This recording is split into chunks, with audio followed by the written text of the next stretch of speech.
مصعب ابن زبیر تخت پر براجمان ہوا تو اس کے سامنے مختار ثقفی کا سر کاٹ کر لایا گیا۔ اس نے فرمان جاری کیا کہ جشن مناؤ، دشمن اسلام مارا گیا۔ تبھی دربار میں بیٹھا ایک بوڑھا شخص مسکرا دیا۔ مصعب نے دریافت کیا، تو کیوں ہنستا ہے بڈھے؟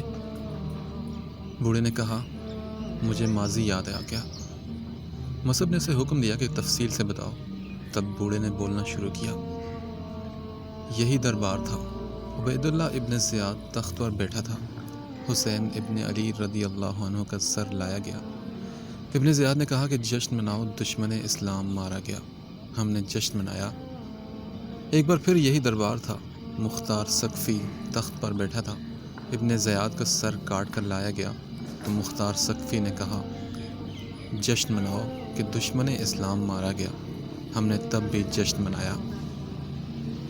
آج بھی وہی دربار ہے اور تو تخت نشین ہے۔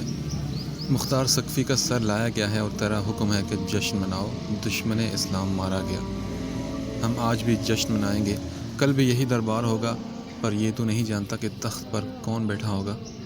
البتہ اتنا پتہ ہے کہ سر تیرا ہوگا اور فرمان بھی یہی جاری کیا جائے گا کہ جشن مناؤ، دشمن اسلام مارا گیا، اور ہم جشن منائیں گے۔